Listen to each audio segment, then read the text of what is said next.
Entonces, Raquel, pero ya tenemos aquí listo a nuestro próximo invitado. Él es Richard Hayne, ha estado con nosotros. Esperemos que todo funcione.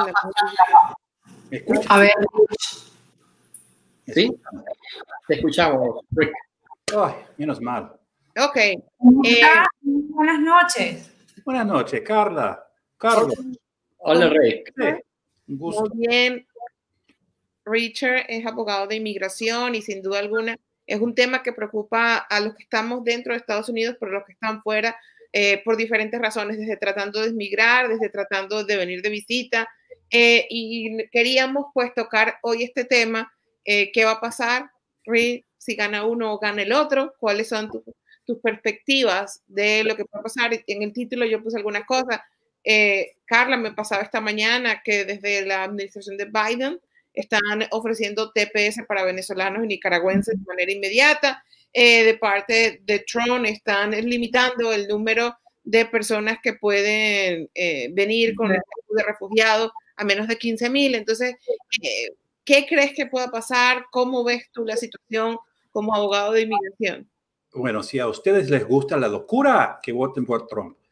Cada día me levanto y miro los titulares del día con miedo, porque nunca se sabe si ha mandado algún tweet que pudiera cambiar de manera drástica la ley.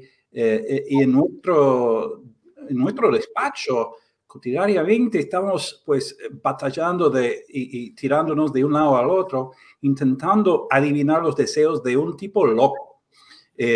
Un señor que, aunque haya sido elegido de manera legítima hace 4 años, realmente no es capacitado para poder ejercer esos poderes, el poder más fuerte en nuestro gobierno, que es, desde luego, el poder ejecutivo. Ahora bien, Biden viene de una tendencia mucho más pro-inmigrante. Que hemos visto en estos 4 años, hemos visto denegaciones de peticiones de asilo y para refugios o refugiados, drásticamente cortados esos números. Porque el tipo encargado de la política de inmigración de parte de la administración del señor Trump es un señor Stephen Miller que para mí se parece un supremacista blanco. Aunque sea judío el tipo, pues, pero realmente su tema más fuerte, dentro del marco de él, es pues la limitación estricta y drástica de la inmigración, inclusive aquellos que podrían beneficiar a las compañías estadounidenses. Entonces, esta es una cuestión no solamente hablando de la política migratoria, sino también de la política económica, porque los inmigrantes vienen aquí a trabajar, a aportar inversiones, a dedicarse sus vidas a desarrollar nuestra economía y para poder competir en el mercado de ideas y el mercado mundial. Entonces, cuando le cerramos la puerta a estas personas, realmente estamos tirándonos en el pie. Entonces, Biden yo creo que va a favorecer a los inmigrantes, como decías bien, el TPS para venezolanos naufragados en los Estados Unidos sin una real posibilidad de volver a su país por el desastre que se ha hecho ahí, les podría beneficiar. Hay algunos, sí sé que hay algunos venezolanos que no lo entiendo, pero no están a favor del TPS para sus compatriotas, pero yo creo que podría beneficiar a mucha gente de Sudamérica. Rich, específicamente, ¿cuáles serían los beneficios de poder aplicarse el TPS para los venezolanos? Bueno, el TPS, para que se sepa, TPS son las iniciales en inglés y es un estado migratorio temporal que puede renovarse cada rato, cada 2 años, por ejemplo, cada año en algunos otros casos, y es tomando en cuenta y reconociendo cierta realidad en la tierra, en el país de origen de la persona aplicando, que no le permite estar en su país de manera temporal. Normalmente se aplica a cuestiones de desastres naturales, huracanes, inundaciones muy fuertes, y hemos visto eso en los últimos 25 años, ¿no? Que se ha dado la bienvenida a mucha gente de Centroamérica, etcétera, para que pudiera quedarse aquí hasta que se vuelva a la normalidad la situación en su país de origen. El desastre en Venezuela no es un desastre natural, es un desastre hecho a manos de un régimen totalitario, un régimen represivo, y que ha generado una emigración con la letra E masiva al nivel de la de Siria hace unos 4 años, que está realmente poniendo una carga sobre los vecinos en Sudamérica, tal como Perú, tal como la Argentina, Chile, etcétera, Ecuador. Entonces, para que pueda venir a Estados Unidos, o para que aquellos venezolanos que todavía o ya habían llegado a Estados Unidos puedan quedarse tranquilamente para poder aprovecharse de su presencia legal o temporal en los Estados Unidos. No es una ruta para la ciudadanía ni la residencia permanente. La permanencia de la estadía realmente dependería de la situación en su tierra de origen. Ahora, hay otro caso, y siguiendo con el tema del perdón que le interrumpa, y le permita a aquellas personas poder trabajar en los Estados Unidos. Viene acompañada ese estado migratorio con un carnet de permiso de trabajo. Sí, un permiso de trabajo. Yo quiero seguir con el TPS preguntando, porque sin duda alguna hay una posibilidad, no solamente que no se dé para otras nacionalidades, pero que se le quite el TPS a las que ya lo tienen por muchos años. Entonces, mi pregunta para Rick sería, ¿qué opciones, qué recomendaciones le haces tú a esas personas que hoy día tienen miedo de perder su TPS porque no saben qué va a pasar? Bueno, no pueden votar, no tienen una voz en esta república porque no son ciudadanos. Pues el mejor consejo sería seguir lo que han estado haciendo, evitar o esquivar problemas legales, porque eso sí puede resultar en lo que se llama ahora remoción, anteriormente conocida como deportación. Así que se mantenga de la línea correcta, del lado correcto de la ley, digamos. On the book. ¿Cómo? En el librito. En el librito, sí, en lo correcto, digamos. No vayan cometiendo pues, delitos ni mayores ni menores. Y que sigue la ruta que ha estado siguiendo desde su llegada a este país. Ojalá de esa manera hay una reforma con una nueva administración. Llevo una década y media diciendo eso, así que veremos lo que pasa la semana que viene. Carlos tenía una pregunta. Carlos, hay que encender tu micrófono, Carlos. A Carlos tenemos que entrenarlo. Disculpen, se me olvida. Rick, sí, hay un tema que a mí me inquieta mucho por sensibilidad humana, y además hay venezolanos dentro de ese grupo, bueno, son hermanos latinoamericanos y personas afectadas por una situación límite, y es el DACA, los Dreamers. Son jóvenes inocentes que quedaron en un limbo porque los trajeron pequeños de manera irregular y que no tienen responsabilidad sobre la situación adversa que están viviendo. A mí esto me parece un asunto humanitario urgente que hay que hacer. Claro. ¿Cuál es tu visión sobre el DACA, sobre los Dreamers? ¿En qué situación están? ¿Cuál sería la situación ideal? ¿Qué pasa con los Dreamers si gana Biden? ¿Qué pasa con los Dreamers si gana Trump? Ya sabemos lo que ha pasado con los Dreamers con Trump. Trump ha demandado para acabar con el programa. La Corte Suprema, el Tribunal Supremo de Justicia de los Estados Unidos, dijo que no había cumplido con una ley federal de procedimiento. O sea, hubo una falla técnica en su intento de acabar con el programa. Así que ya sabemos lo que quiere hacer porque ya lo ha hecho. Y la Corte lo ha bloqueado, lo ha vetado, da un veto, ¿no? Entonces, DACA está como estuvo cuando entró en vigor a principios de 2012 bajo la administración de Trump, perdón, del presidente Obama. Biden ha dicho que lo va a seguir y creo que esto tal vez es una suposición de parte mía, pero si ganan los demócratas, tanto la Casa Blanca como el Congreso, o sea, las dos cámaras del Congreso, estos pensábamos, ¿no? En el 2009, cuando entró en su primer mandato Obama, tal vez pudiéramos tener una reforma general completa y muy a profundo del sistema migratorio, tomando en cuenta también aquellos jóvenes que ahora ya tendrán están acercando sus 40 años estos jóvenes en algunos casos, y que desconocen su país de origen porque fueron traídos aquí en la infancia. Totalmente. No hay alguna de su país. En muchos casos ni siquiera hablan una papa de su idioma materno. Así que es una situación irregular que hay que realmente arreglar. Y con Biden yo creo que sí habrá ese arreglo.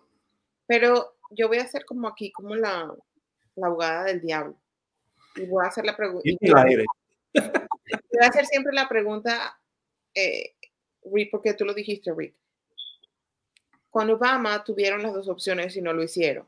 ¿Tú crees que de llegar a la Casa Blanca, viendo todo lo que son las restricciones que se han puesto para los inmigrantes, ¿tú crees que van a darle prioridad al tema migratorio? ¿Que va a ser una prioridad de la administración tratar de solventar a esos 11 millones de personas si llegan?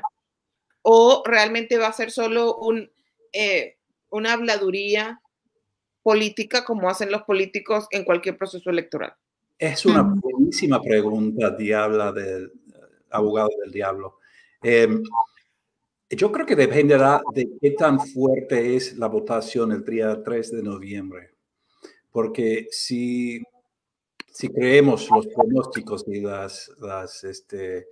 los polls, ¿no? Las encuestas hasta ahora, y sé que tenemos una duda muy grande sobre esas encuestas por lo que sucedió en 2016. Pero es distinto de este año, dicen, ¿no? Si es un tsunami azul, como lo van a llamar, puede que sí.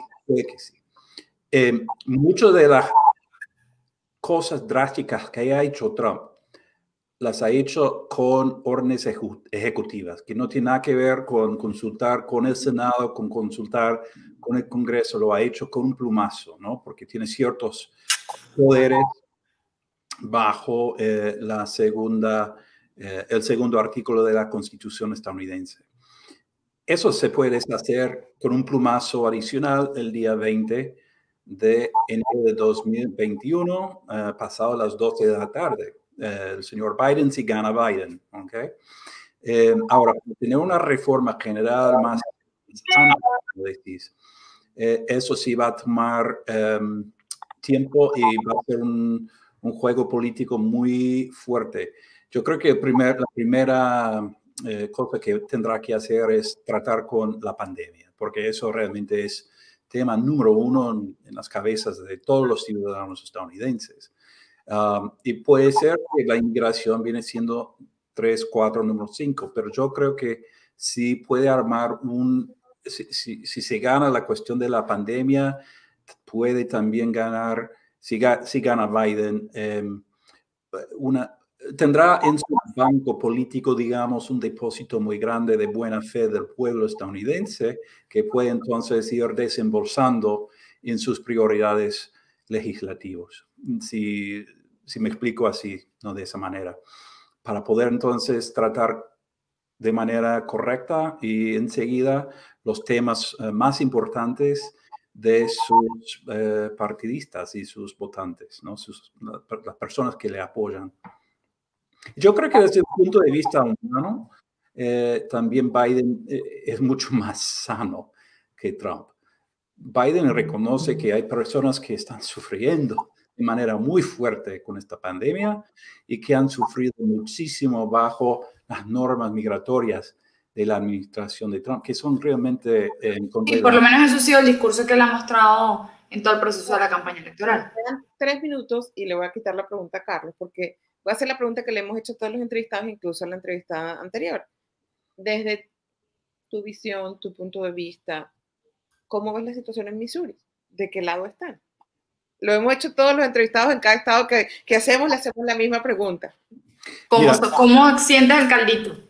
Bueno, para que sepan los televidentes, yo soy abogado nacido aquí en la ciudad de San Luis, que es la ciudad principal en el estado de Missouri, en el mero centro del país, en el mero centro del continente norteamericano.